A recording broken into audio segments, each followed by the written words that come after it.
Good morning. Today is Wednesday, February 2nd, 2022. It seems like a simple question that seems to call for a simple answer. Which is the real Adar? Adar Rishon, the first Adar, or Adar Sheni, the second Adar? This year is a Jewish leap year. And that means that instead of 12 lunar cycles, there are 13. And the reason is because without adding this extra lunar month, Pesach would occur in the middle of March. And in Israel, that is still clearly the rainy season.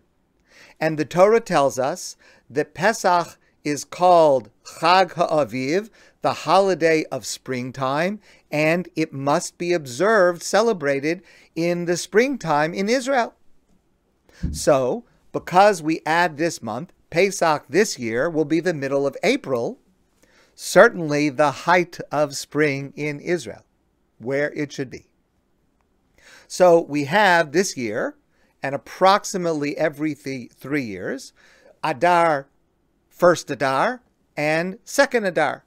Today is Rosh Chodesh Adar Rishon, day number 1 of first Adar.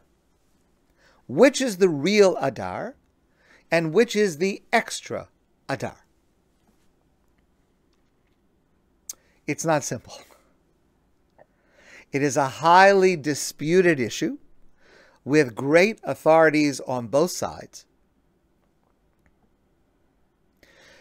The normative opinion, the majority opinion, is that the real Adar is this one, Adar Rishon, the first Adar, which makes sense intuitively because it makes sense to assume that the second Adar is the one that was added.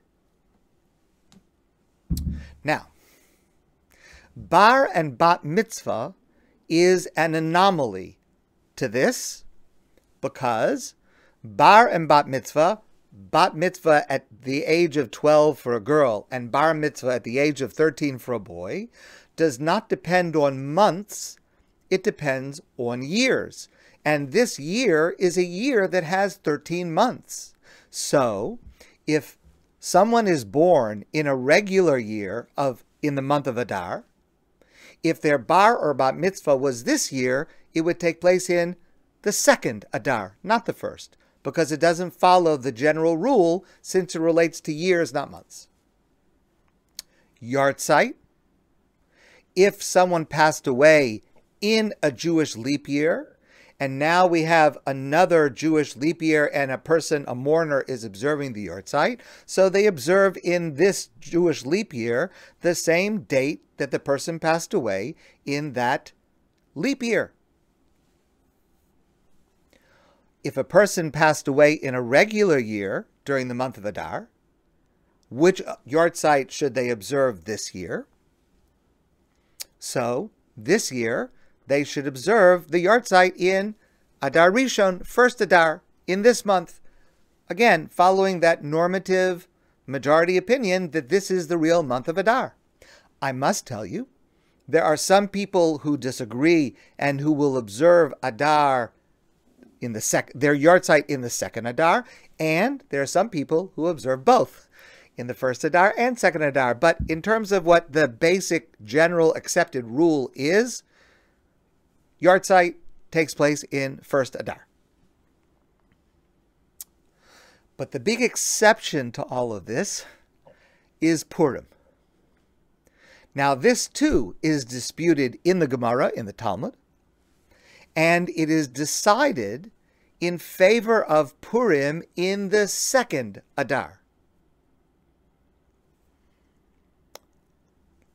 There is a remnant of Purim in the first Adar, in our month that we're just beginning now.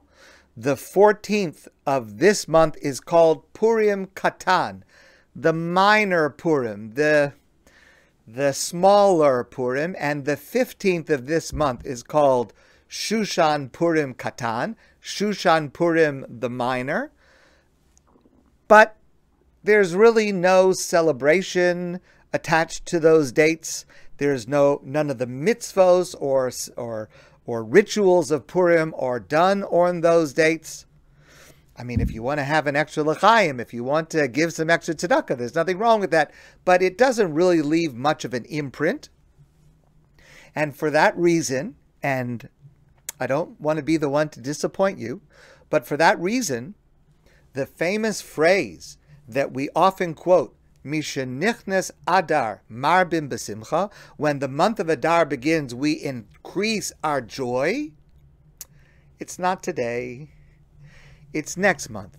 Because that phrase, the enhancing and increasing our joy in the month of Adar, is connected to Purim. And since Purim is only in the second Adar, that concept, Mishenichnes Adar marbim besimcha, only applies in the second Adar. I'm sorry. The question is why? Why is Purim in the second Adar if, as we have asserted, the normative opinion is that it's the first Adar is the real one? So the Talmud itself says, Masmich geula legeula. We want to make a thematic connection between the redemption of Purim and the redemption of Pesach by placing these two holidays as close together as possible, meaning only 1 month separated, not 2 months separated, which would happen if it was in the first Adar. Because they are both Geula. They are the redemption of the Jewish people.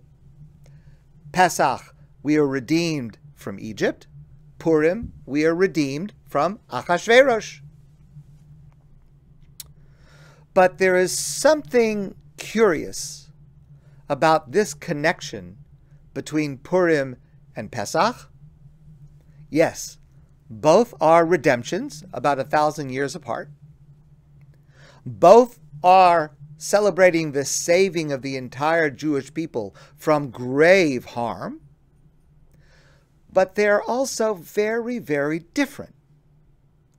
On Pesach, God openly intervened to change the course of history with miracles and wonders. Purim is just the opposite. Famously, God's name does not even appear. It's not mentioned in the narrative told in the book of Ruth, Megillas Esther. There are no overt miracles, just coincidences.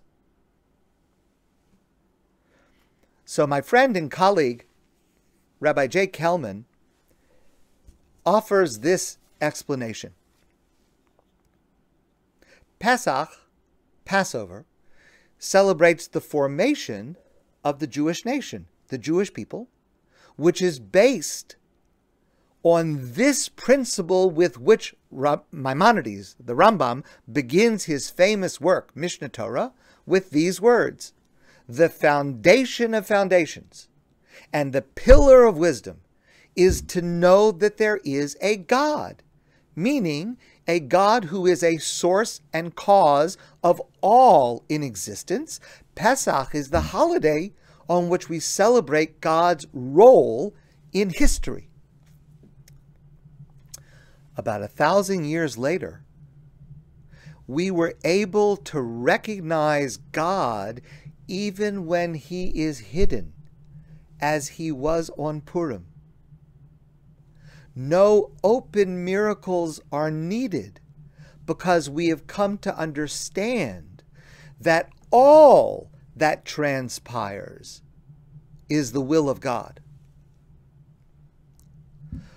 Purim and Pesach cannot be separated so that the link between open miracles and hidden miracles can be emphasized.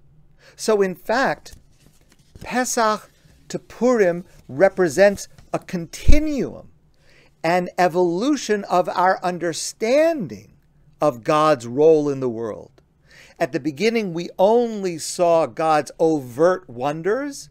By the time of Purim, and that's really what we're celebrating on Purim, is that we came to recognize God's hand in everything, even when it looks like it's just a coincidence. There are no coincidences. God is performing miracles for us every moment, whether open or hidden, whether we see them or we don't. Linking Purim to Pesach teaches us the miracles we don't see are just as spectacular as the miracles we do see. Happy Rosh Chodesh. I wish you a great day, and I look forward to seeing all of you soon in person.